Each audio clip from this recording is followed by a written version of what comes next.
This is the Ultrarunning History Podcast. I'm your host, Davey Crockett. Thanks for coming. This is episode 70. I will tell the story of the early attempts to hike and run from Badwater in Death Valley to the summit of Mount Whitney, lowest to highest points in the lower 48 United States. These events were the roots toward the establishment of the famous Badwater Ultramarathon. Walks and runs across Death Valley in California during the hot summer started as early as 1966 when Jean Pierre Marquant from Nice, France, accomplished a 102-mile loop around the valley that included climbing two of the highest mountains. This started a Death Valley hiking and running frenzy in the lowest and hottest place in North America. It mostly concentrated on 100-plus mile end-to-end journeys across the blazing wilderness.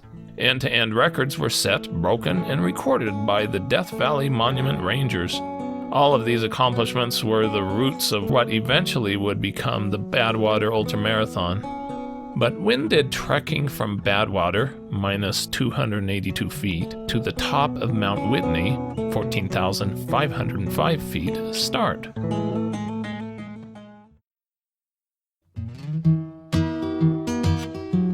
In 1937, Texaco tested 14 automobiles of various models going from Mount Whitney Portal to Badwater in temperatures in the 120s to see if both engines and tires could handle it.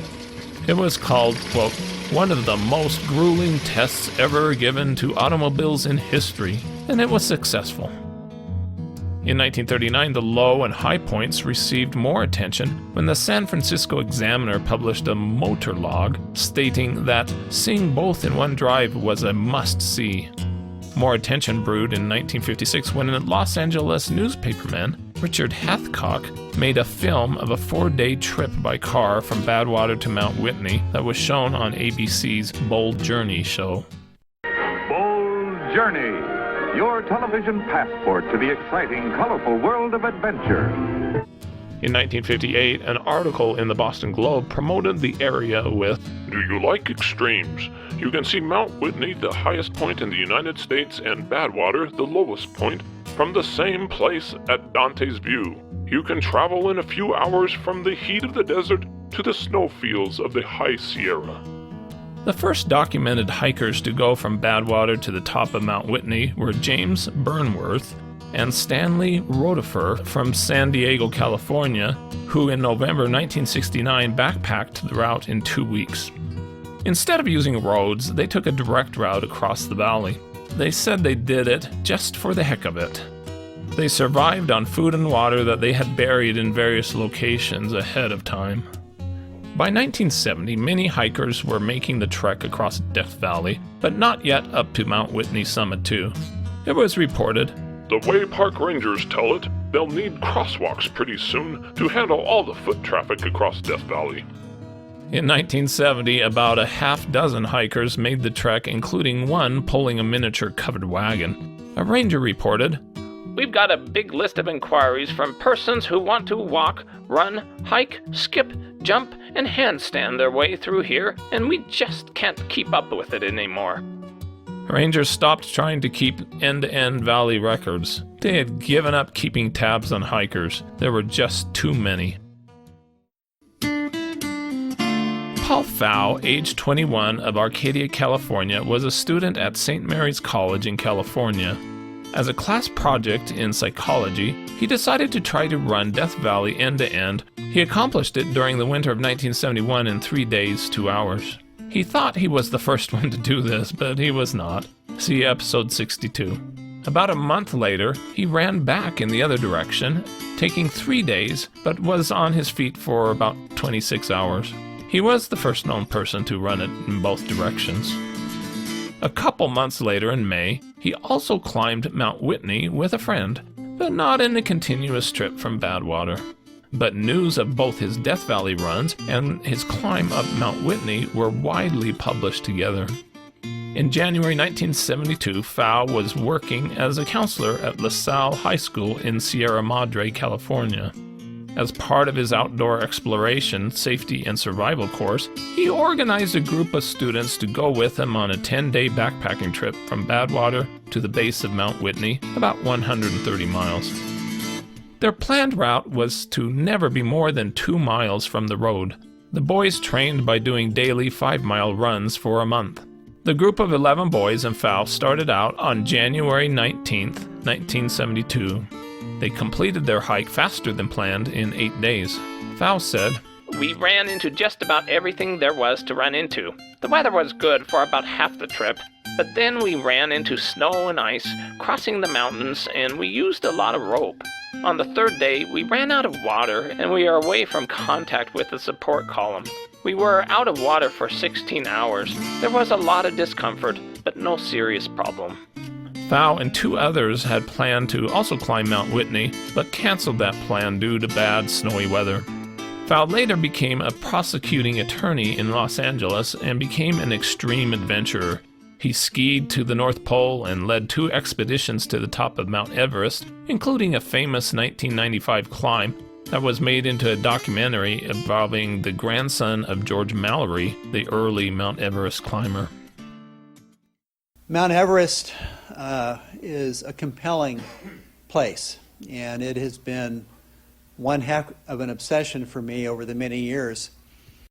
In August 1973, Kenneth Crutchlow, originally from England, and Pax Beal from San Francisco ran a 2-mile relay from Badwater to the top of Mount Whitney.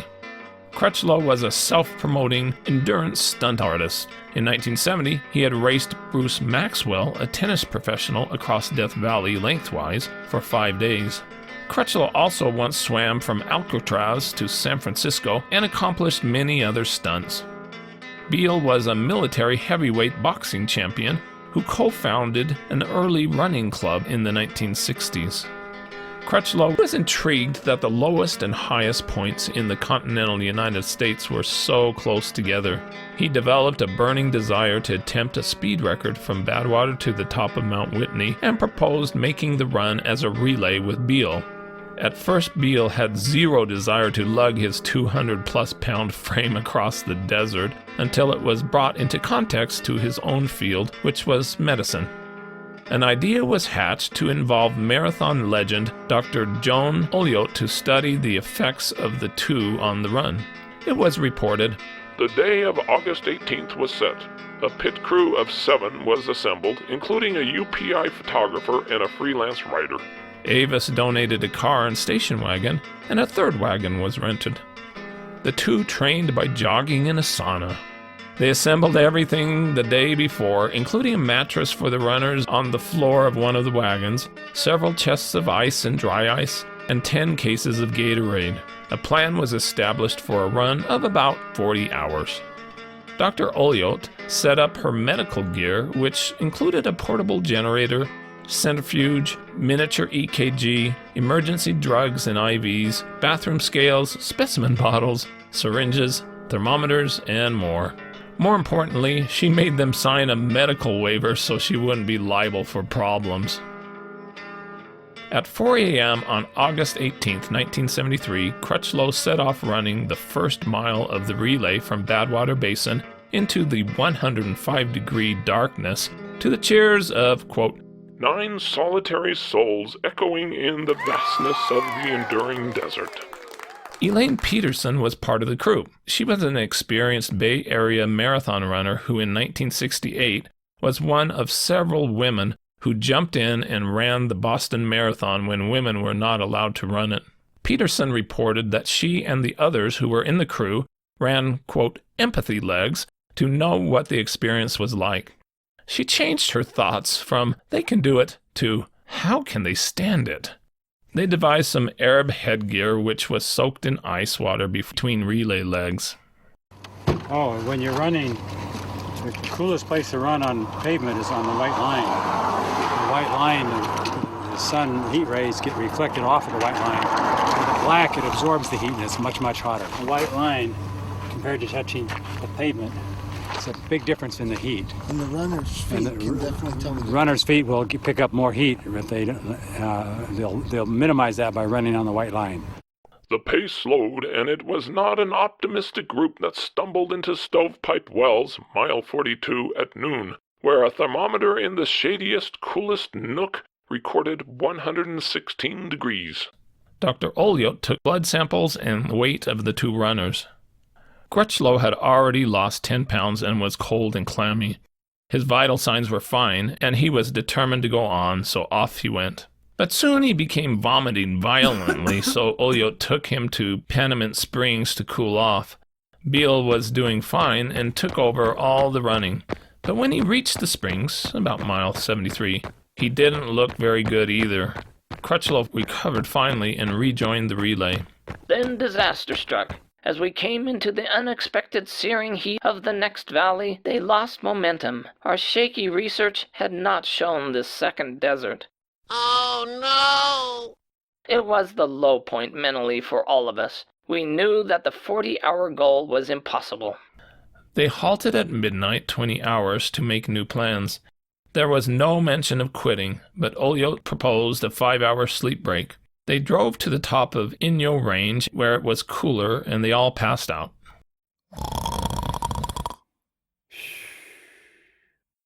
In the morning at 5 a.m., they resumed from their stopping point with a skeleton crew. At times the runners switched every quarter mile, but were confident that they would finish.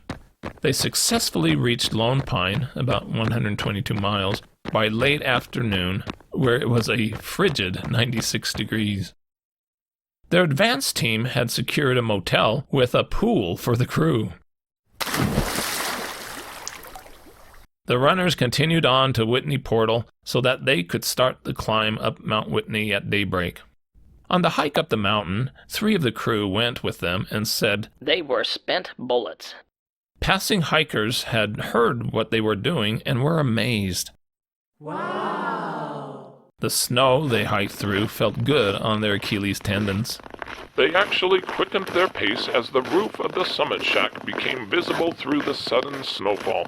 When they slapped their hands on the summit marker, they were in a full run. Their elapsed time, 57 hours, 18 minutes. The enormity of the feat, which they had so underrated, would not come to them for hours. They collapsed on the spot and joined hands with every meaning that cannot be expressed in words or symbols other than that hand clasp. It's finished. We did it. The two knew that others would try to break their record. They published rather dangerous rules for future attempts to break their record. No air conditioning was allowed in support vehicles for the resting partners. I'm sorry, what? They could not leave the state highways. Their attempt must be made in early August or September, on a day starting at 4 a.m. In September 1974, Bruce Maxwell, a tennis pro, who had previously raced against Crutchlow across the valley, and Tate Miller, a general manager of a dome home construction company, both from Santa Cruz, wanted to also attempt the 2-man relay. A coin flip determined that Miller would start at Badwater. He left that Death Valley low spot at 4 a.m. After 3 miles, Maxwell took over, and so on and on. They averaged about 6 miles an hour for the first 42 miles. By mile 43, Maxwell's right knee went out. Ouch! The same knee that had troubled him for many years. The extreme heat slowed their pace to 4 miles per hour by mile 60. As they climbed up and over Panamint Pass, it slowed to 3 miles an hour, and they decided it was time to sleep. Maxwell ran from 12:30 to 3 a.m. while Miller slept, and Miller ran his long leg until daylight. It was sunrise when they left the mountain range, and at 9 a.m. around Lone Pine, each ate breakfast while the other ran. The two reached Whitney Portal at 1 a.m. in 33 hours, 15 minutes, better than Crutchlow and Beale. They pushed on to climb the mountain. Maxwell said, At that point, we were cocky and overconfident. The higher we went, the colder it got. At about 11,800 feet, our water bag froze, and for the first time we thought we were in trouble. Their photographer who hiked with them and was underdressed was in bad shape. A passing hiker agreed to take him back down. When he arrived at the bottom, he reported that the 2 runners were in bad condition. Authorities tried to dispatch a rescue helicopter to go search for them, but then decided not to try it at night. Meanwhile, Maxwell and Miller kept moving, but became lost in the dark and screamed for help about 10:30 p.m. Help me! They stopped and huddled in a sleeping bag. Maxwell said, We thought if we went to sleep, we'd freeze to death. We tried to keep each other awake, but we both passed out. At that time, we'd had only one meal in 2 days, and now our water was frozen. They woke up about 6:30 a.m. and reached the summit in 30 minutes. 4 hours later and 5 miles down, they met one of their crew coming up who helped them down. Maxwell said, We were exhausted, just sick. For the next 24 hours, we ate and drank everything we could get into our systems. Their total time to the summit was reported to be 53 hours. In August 1977, Maxwell and Miller were back, determined to do the Badwater Whitney two-man relay faster. They started at 4 a.m., running in half-hour shifts through the blazing heat. Maxwell recalled early into the run, It was only 8:30 a.m., but the distant mountains were already shimmering through the heat waves that rose from the floor of Death Valley. As I slapped Tate Miller's hand, we exchanged places. He crawled out of the back of our support van and began running. I eased myself onto the mattress he just vacated. They started fast and covered the 24 miles to Stovepipe Well in about 6 hours, 23 minutes. We followed the road as it wound along the eastern side of the valley, following the contours of the mountain flanks and spilled onto the valley. Looking westward, I saw miles of flat, dry, cracked mud, intermittent sagebrush, and occasional wooden crosses marking primitive grave sites offered the only respite from the glistening flatness until mountains rising abruptly defined the far side of the valley floor. Maxwell was also suffering from bad cramps and could only run about 10 minutes before collapsing. As I climbed out of the van to begin another turn, my hands were so cramped I couldn't even squeeze a water-soaked sponge over my head. Knowing I'd never be able to run for the entire half hour, I suggested we begin 14-minute turns. Mercifully, Tate agreed. They limped into Panamint Springs about 4 hours ahead of their previous record pace. An orange and violent sunset streaked the sky ahead of us as we followed the meandering road into the Sierra foothills. Tate finally gave up trying to run his entire turn. He began to allow himself the luxury of walking 10 of his 30 minutes. Even though it was 90 degrees, Maxwell was shaking from chills and cramps that spread throughout his body because of an electrolyte imbalance. He changed up his drinking, but that didn't help. Finally, he could run only 10 minutes and collapsed. His crew lifted him into the back of the van. Miller did most of the running until 9 p.m. when Maxwell felt much better. Thus we went through the night, trading off every 2 hours. A crew member walked ahead of us with a flashlight, clearing the road of snakes and scorpions. They arrived at Lone Pine just before dawn, with 13 more miles to Whitney Portal. When the sun rose, warming up our spirits, we changed back to half-hour shifts. The sun's influence proved to be illusionary as the deadening fatigue and the steepness of the road forced us to 15-minute intervals. After a half-hour rest, they began their Whitney Climb. 2 members of their crew accompanied them and carried their food, water, and cold-weather gear. The initial adrenaline-based rush of energy that propelled us up the lower part of the mountain soon dissipated. Fatigue, dizziness, nausea, and the increased altitude slowed our pace.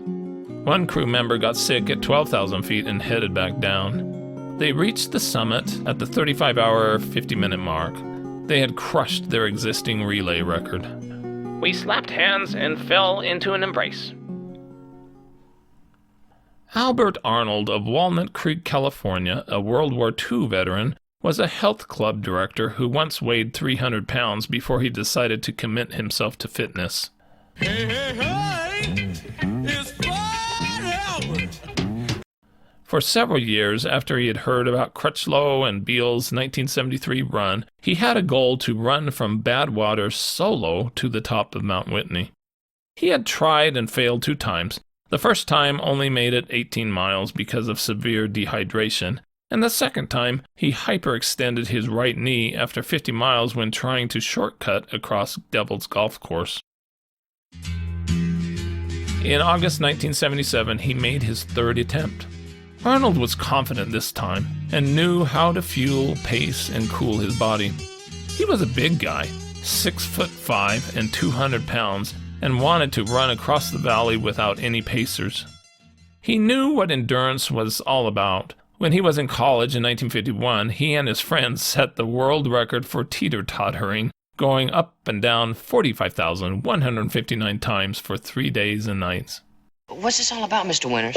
Just covering a little news story, son. Cindy and Bob, your news? Sure, they're out to set a world's record. Arnold started at 5 a.m. on August 3rd, 1977, at a careful, slow pace. He said, "It wasn't important for me how fast it was going to be. I just wanted to complete the darn thing. That's all. I wanted to enjoy it and share the experience with everybody I came in contact with who stopped along the road."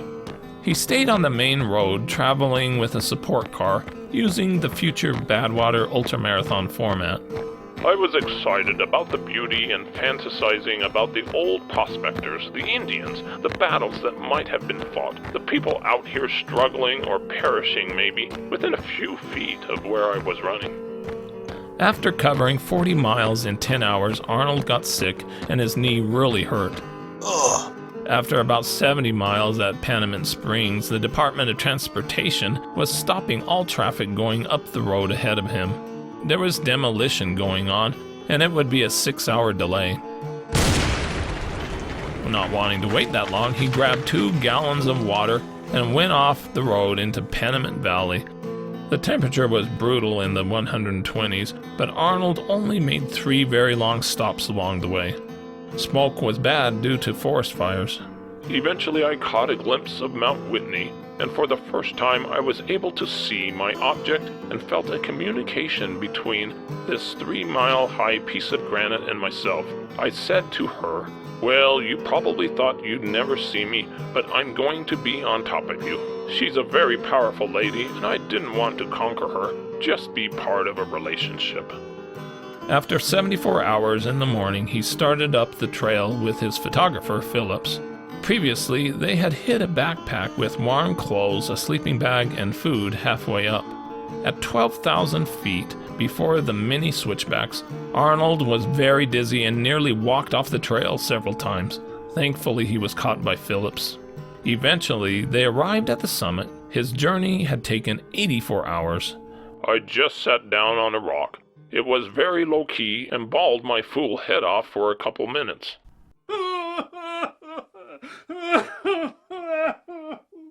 They didn't spend much time up there and started the trek down. Phillips unwisely bounded down fast ahead to share the news. When Arnold reached the hiding place, the backpack had been stolen. It's stolen and I know it. He had no choice but to use a survival kit and huddle in a plastic lining for the night. He was able to hobble down the rest of the way in the morning, taking time to immerse a swollen leg in icy streams. Al Arnold had clearly demonstrated it was possible for a solo runner to make the Badwater to Mount Whitney run. It took 4 years before his record was broken by Jay Birmingham in 1981 with 75 hours and 34 minutes.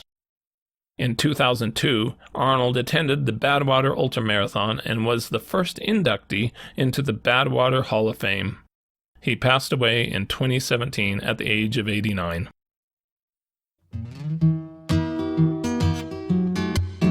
Also during August 1977, 3 teachers from Palmyra, Pennsylvania Middle School, who were known as the Pennsylvania Three, traveled across the country to attempt what no one else had accomplished yet, a Mount Whitney to Badwater hike, high to low. The 3 were David Valman, William Snyder, and David Meckley. Benjamin Goff was their crew man. The 3 did have some previous Death Valley experience. They had previously walked 57 miles of the valley in August 1975. On August 9th, 1977, the 3 started at Whitney Portal at 6 a.m. After making a base camp, they reached Mount Whitney summit on August 10th, and then they started their journey down, heading for Badwater. The rather naive Easterners suffered from altitude sickness and muscle pulls, making slow miles each day down. The three unwisely did not use the paved roads, choosing instead to hike the desert. On August 14th, near Santa Rosa Mines, they were hit by a severe sudden sandstorm that cut them up, and they lost some water and supplies. Two of them spent a night on a ridge going 13 hours without water, sucking what they could from cactus. Next, they were drenched by a massive freak rainstorm caused by Tropical Storm Doreen that was hitting Southern California. They then walked into a quicksand area and had to detour 30 miles to get around it. To make matters worse, large magnetic stones caused their compasses to lose their true settings. After 11 days, on the evening of August 19th, the trio got word that the multiple sclerosis team coordinator who was sponsoring the run had decided to cancel the rest of the journey. He feared serious physical injury to the three. Several highways had been closed in Death Valley because of flooding. The last 35 to 40 miles of the mission consist of unstable ground and salt pillars and formations. There had been a series of flash floods in the area. They had planned to go through Devil's Golf Course, an area of eroded salt formations, but there was a great amount of water in it, causing salt formations to dissolve, making treacherous footing. The three were very upset about the cancellation without consulting them. They demanded to know why the hike was being canceled by those who were not there. The show must go on. They said they were tired, had sores and blisters, but were all healthy. It was decided to let them continue. On August 20th, 1977, after trudging through calf-deep mud at times, they all finished at Badwater. Al, the proprietor of the general store at Furnace Creek, treated the four Pennsylvanians to champagne and a filet mignon dinner. To the best of his knowledge, the Whitney to Badwater had never been done before. Al also awarded them finishing mule team belt buckles and said, "Now that you have walked across Devil's Golf Course, I guess you know how the jackasses felt." Stay tuned for more 100-mile history.